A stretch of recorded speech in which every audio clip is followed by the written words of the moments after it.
ગુજરાત તક વલસાડ આવી ગયું છે અને ચૂંટણીને લક્ષીને કેટલા મુદ્દાઓ જે વલસાડના સ્થાનિક છે અને કેટલા મુદ્દામાં વિકાસ નથી થયો અને આગળની પાઇપલાઇનમાં કયા કામો બાકી છે જેના વિશે ચર્ચા વિચારણા કરશું આપણે। શું નામ છે તમારું અને શું કહેશો કે શિક્ષણ મુદ્દે તેમજ અન્ય વલસાડના કયા એવા મુદ્દા છે જે વિશે આપ ચર્ચામાં પોતે રજૂઆત કરશો? મારું નામ વત્સલ પટેલ છે। મારો વિષય એ છે કે નેશનલ એજ્યુકેશન પોલિસી આ એક સરાહનીય પોલિસી છે। ગવર્મેન્ટે આમાં હાલની મોજૂદા સરકારે આમાં સારા એવા પગલાં લીધા છે। વિદ્યાર્થીઓને રુચિ જળવાઈ રહે, એમને જે વિષય પસંદ છે એ પસંદ કરવાનો માર્ગ મોકળો બન્યો છે। પણ એનઈપી સાથે એક ગંભીર વિષય એ છે કે જ્ઞાન સહાયક ભરતી એમાં લઈ આવ્યા છે સરકાર। તો એમાં એવું છે કે વિદ્યાર્થીઓ 3 વર્ષ સ્નાતકનો અભ્યાસ કરતા હોય, 2 વર્ષ બીએડમાં અભ્યાસ કરતા હોય, પછી એક કોમ્પિટિટિવ એક્ઝામ જે ટેટ પાસ કરીને આટલા વર્ષોનું એમના વર્ષોનું મહેનત બાદ એ લોકો પરીક્ષા પાસ કરતા હોય છે અને 15 વર્ષનું એક કોન્ટ્રાક્ટ તરીકે એક ટીચરોને એક સહાયકોની ઉપનામ આપવામાં આવતો એ યોગ્ય નથી। અને બીજો પ્રશ્ન એ છે કે હાલની સરકાર દ્વારા પારડીમાં ગવર્મેન્ટ સાયન્સ કોલેજ માટે 20 કરોડની ગ્રાન્ટ ફાળવવામાં આવી હતી અને એમાં અમારા એબીવીપીનો પણ એક સંઘર્ષ રહ્યો હતો અને આજે થોડી પરિસ્થિતિ વિષમ બની છે। એમાં સરકારે થોડું જાગૃતતા ફેલાવવી જોઈએ અને વિદ્યાર્થીઓ પણ થોડા અજાણ છે। વિદ્યાર્થીઓ અને આજના યુવાનો બી હું કહેવા માગું છું કે થોડા તમે પણ જાગૃત બનો અને સરકારની બધી પોલિસીઓ છે એનો પણ લાભ લેવો। અને બીજો વિષય છે કે વલસાડનું રાજકારણ પહેલાં દમદાર હતું, આજકાલમાં વલસાડનું રાજકારણ થોડું ઠંડુ થઈ ગયું છે। એના માટે રાજકીય પક્ષો અને સામાજિક આગેવાનોએ પણ થોડું વિચાર કરવો જોઈએ। આ મારો પ્રશ્ન છે। વલસાડની અંદર રાજકીય ક્ષેત્રે ઠંડક પડી ગઈ છે, જે વિશે શું કહેશો? તમારું શું માનવું છે? શું ખરેખર રાજકારણ ઠંડુ પડ્યું છે? શાના માટે લાગે છે તમને? હું નથી માનતો રાજકારણ અને રાજનીતિ ક્યારેય ઠંડી ના થાય, કેમ કે રાજનીતિમાં વિરોધ પક્ષ હોય કે સત્તા પક્ષ હોય બંને વિકાસના માટે જ લડતા હોય છે। એવું નથી કે વિરોધ પક્ષ હોય તો એ બેસી રહેવાનો છે ઘેરે, એ પણ લોકોના હિતમાં જે કામ થાય એના માટે જ લડતો હોય છે। અને ખાસ કરીને વલસાડની આપણે વાત કરીએ તો જૂના મુદ્દા હજુ પણ યથાવત જ છે, જેવો કે દરિયાપટ્ટીના જે ધોવાણ છે માછીમારોનો, એ મુદ્દા હજુ પણ સોલ્વ નથી થયા। અને બીજો વલસાડ શહેરના અંદર કલ્યાણબાગનો જે મુદ્દો છે તે આજ લગન એને ખોલવામાં નથી આવ્યો જાહેર જનતા માટે। અને તમે ધરમપુર જાઓ તો આદિવાસીઓ માટે જો જલ જંગલ અને જમીન માટે જે મુહિમ ચાલી રહી છે આદિવાસીઓની, એના પર પણ જો સરકાર ધ્યાન આપે તો એમાં સરકારનું સારું દેખાય અને એનો લાભ પણ મળી શકે। કે અનેક મુદ્દા એવા છે જેવો કે વાપી કેમિકલ માટે જાણીતું છે, તો ત્યાં પણ એવા ઘણા મુદ્દા છે, પણ એ મુદ્દા પણ હજુ સંસદ સભ્ય જ્યારે અહીંયાના 5 વર્ષ સંસદ સભ્ય જ્યારે બીજેપીના હોય અને એ મુદ્દા હજુ પણ યથાવત હોય તો સત્તા પક્ષમાં રહીને પછી યથાવત મુદ્દા રહેતા હોય તો એ ગંભીર બાબત છે, હું એમ કહેવા માગું છું। જે હિસાબે વાત થઈ કે ભાઈ કેમિકલ વાપીમાં બી યથાવત છે, તેમજ વલસાડની અંદર પણ વિકાસના અંદર હજી કોઈ વેગ નથી મળી રહ્યો, કોઈક જગ્યાએ સારો વેગ મળી રહ્યો છે। આપ ખેતીમાંથી એક કિસાન છો તો તમારું શું માનવું છે? શું પોલ્યુશન અહીંયા પણ છે અને પોલ્યુશન શું નુકસાનકારક છે તમારા પાકને લઈને? અને બીજું, સરકાર તરફથી પાકમાં અને જે કંઈ વસ્તુનું તમારા ખેતીને લગતું વસ્તુ છે એમાં તમને સહાયતા મળે છે ખરી? ખેતીલક્ષી જ્યારે વાત કરીએ ત્યારે આપણા વલસાડ જિલ્લામાંથી અનેક પ્રોજેક્ટ જઈ રહ્યા છે। ખાસ કરીને એક્સપ્રેસ વે, બુલેટ ટ્રેન, હમણાં પાવર ગ્રીડની લાઈનો ઘેરેલી છે। સરકાર દ્વારા એક્સપ્રેસ વે માટે વલસાડ જિલ્લામાં ખૂબ મોટા પ્રમાણમાં સારા એવોર્ડ અને વલસાડ જિલ્લાને સારા એવા પૈસા પણ મળ્યા છે।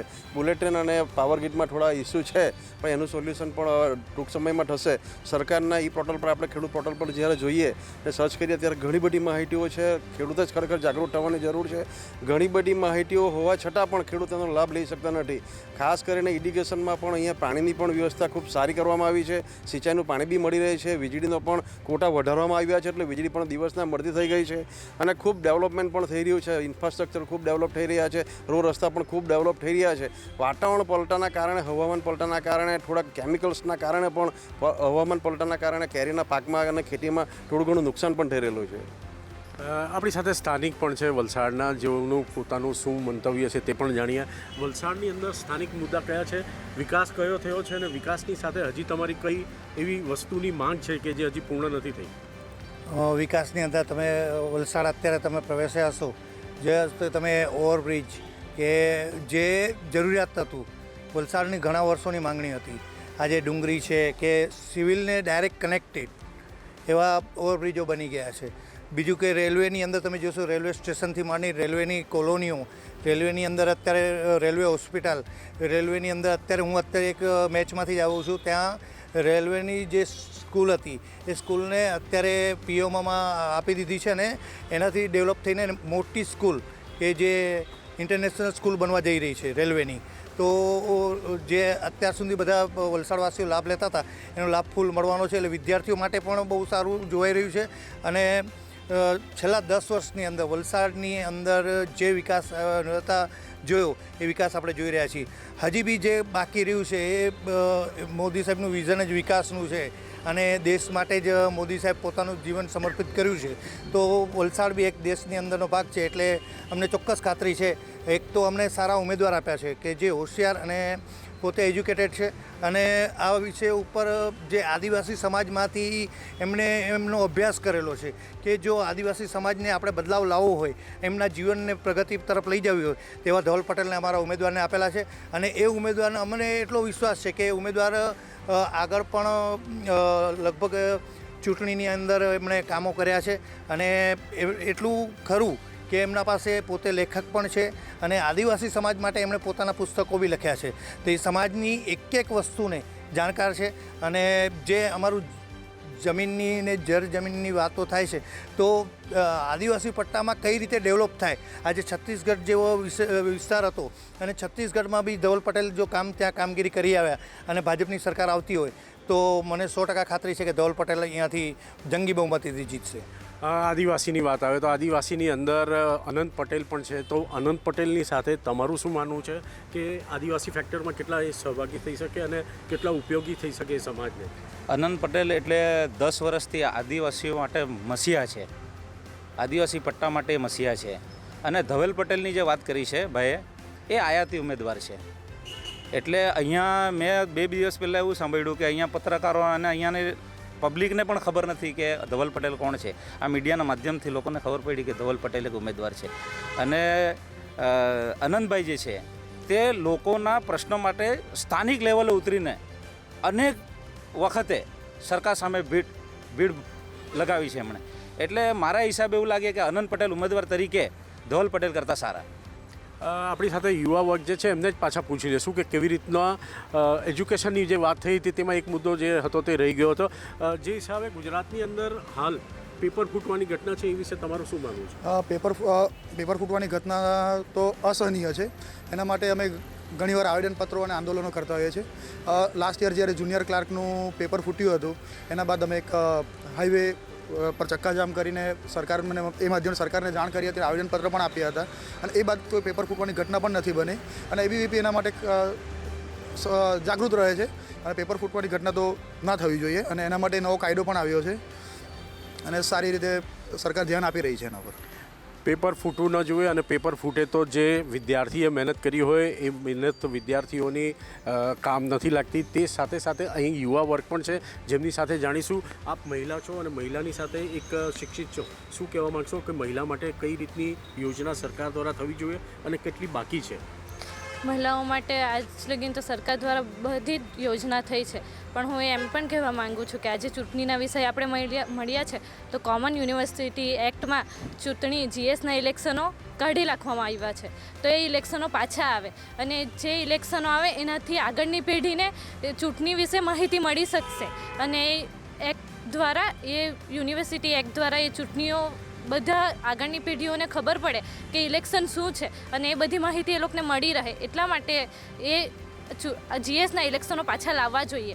ને મહિલા માટે તો બધી જે આપેલી છે સહાય તે બધી સારી જ છે. આપ પણ વલસાડના છો, શું કહો છો વલસાડના સ્થાનિકના વિશે યુવા વર્ગને કેવી રીતનું કોઈક યોજના મળવી જોઈએ, કાં તો તમારી કોઈ એવી અપેક્ષા ખરી કે કેટલા કામો થયા છે અને કેટલા કામો હજી બાકી છે?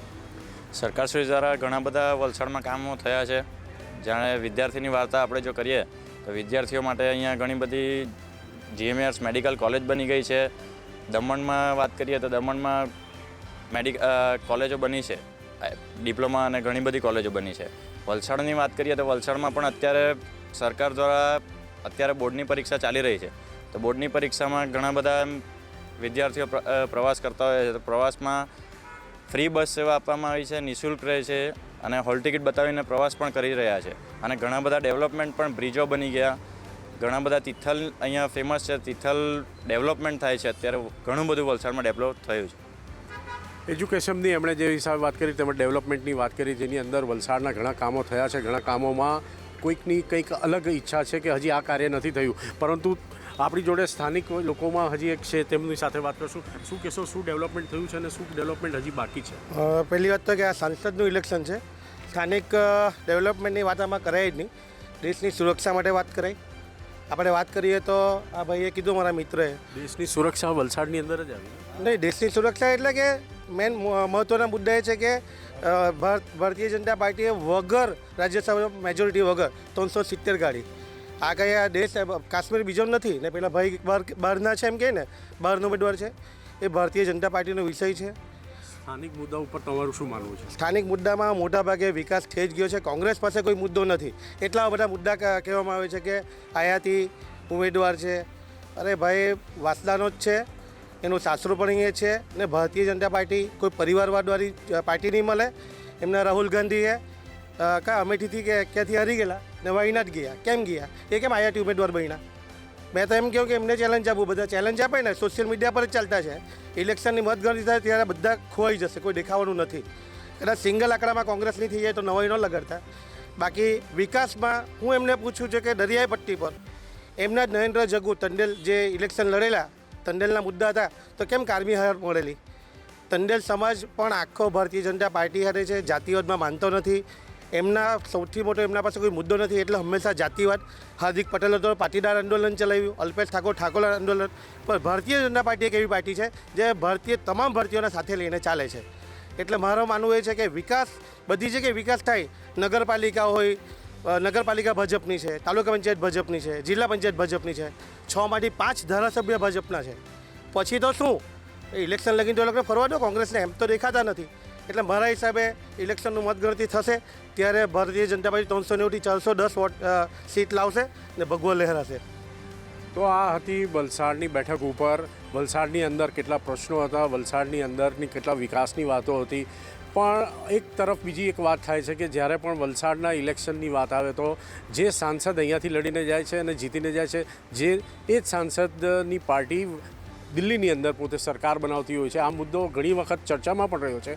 તો આ વખતે બંને તરફ જે ઉમેદવારો છે તે બંને ઉમેદવારોની રસાકસી પણ જોવા મળશે અને એમાંથી કઈ પાર્ટી વિજય થાય છે અને શું આ વલસાડ બેઠક પરથી જીતીને જે જાય છે એ દિલ્હીમાં ગાદી ઉપર બેસે છે કે નહીં તે પણ જોવાનું રહ્યું. વલસાડથી કૌશિક જોશી, ગુજરાત તક.